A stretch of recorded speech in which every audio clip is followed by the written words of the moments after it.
Les 10 cauchemars les plus fréquents et ceux qu'ils signifient. Faire un mauvais rêve, ça arrive et c'est plutôt normal. En faire régulièrement et s'en rappeler au point d'être un peu chamboulé au réveil, c'est déjà quand même un peu plus gênant. Pour mettre un peu d'ordre dans votre petite tête et parce que les rêves ne sont jamais anodins, on a décidé de vous aider à y voir un peu plus clair. Rêve numéro 1, vous êtes en chute libre ou en train de vous noyer. Cette sensation désagréable survient généralement quand vous êtes débordé au boulot. Vous accumulez tout votre vilain stress à l'intérieur et il se matérialise sous la forme de cauchemar. En même temps, si vous continuez à répondre « Ah oui, bien sûr, pas de problème, chef !» quand votre boss vous file un gros dossier urgent à 20h un vendredi soir, tout ça ne risque pas de s'arranger. Rêve numéro 2, vous êtes perdu ou prisonnier. Ce rêve vous renvoie directement à la perception que vous avez de la réalité et vos doutes quant au chemin à emprunter. L'impression d'être à court d'options ou d'en avoir un peu trop va engendrer un stress qu'il faut identifier pour se débarrasser de ces vilains rêves. Pour éviter que ça arrive, tâchez de faire de l'ordre dans votre vie en rangeant votre bureau par exemple. C'est pas grand chose, mais c'est un bon début. Rêve numéro 3, une machine ou un téléphone qui refuse de fonctionner. 2 possibilités s'offrent à vous. Soit vous avez vraiment des problèmes avec votre téléphone, qui est une vraie merde et il est temps d'en changer, soit vous vous débattez avec un sentiment de perte comme l'éloignement d'un proche. En même temps, si vous passiez un peu moins de temps le nez dans votre téléphone, vous les verriez un peu plus vos proches, hein ? Bon.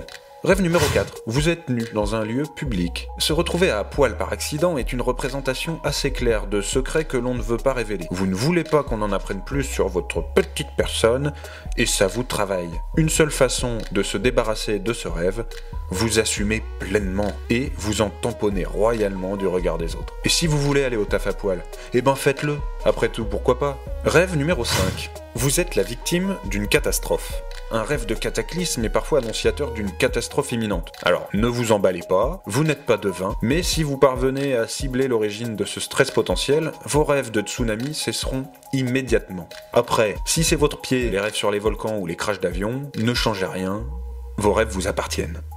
Rêve numéro 6. Vous ratez lamentablement un examen. Si vous aviez l'habitude de foirer tous vos devoirs de maths en primaire, il se peut que la peur d'être évalué vous suive longtemps, très longtemps. Un cauchemar qui peut se coupler parfois avec celui d'être nu en public. Vous échouez lamentablement à l'oral, mais en plus vous êtes à poil devant le jury. Je pense qu'on tient le cauchemar ultime. Rêve numéro 7. Votre maison est détruite. Une maison dans un rêve peut illustrer la différence entre l'image qu'on donne de soi en société et la personne que l'on est vraiment.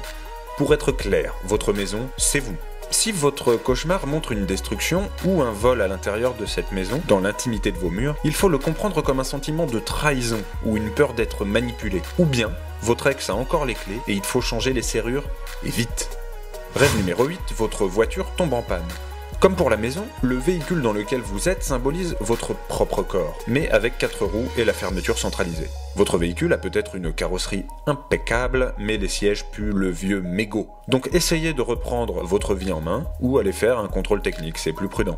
Rêve numéro 9, vous êtes blessé, malade, ou même mort. Vous allez trouver pas mal de monde pour vous dire que si on meurt dans un rêve, on meurt en réalité. Mais c'est parfois beaucoup plus léger. La mort dans un rêve est synonyme de changement. Nouveau job, arrêt de la clope, achat d'une voiture hybride. Vous tuez l'ancien vous pour renaître dans une Prius. Putain que c'est beau. Rêve numéro 10, vous êtes poursuivi ou attaqué. Selon Freud, ce rêve manifeste l'anxiété de l'individu, quelle que soit la gravité de cette préoccupation. On pense pouvoir oublier ses petits soucis en les ignorant et en les glissant sous le tapis, mais nos cauchemars sont là pour nous rappeler que ce n'est pas si facile, puis qu'à un moment, il va falloir faire face. Petit bonus de Monsieur Freud, si le poursuivant a un couteau dans la main, ou un objet long comme une baguette ou une saucisse, c'est certainement une représentation sexuelle que vous fuyez ou à laquelle vous avez envie de céder sans vraiment oser le faire. Peut-être que vous fantasmez sur la boulangère ou sur le charcutier. Coquin va. Rêve bonus. Vous êtes enfermé dans une grande salle avec plein de top à lire. D'après les spécialistes, c'est un signe d'excellente santé mentale. Alors rendormez-vous, il vous reste 10 000 top à lire.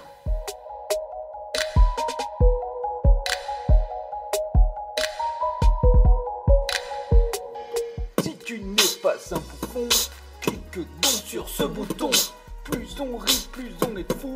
Allez-y, abonnez-vous, yo!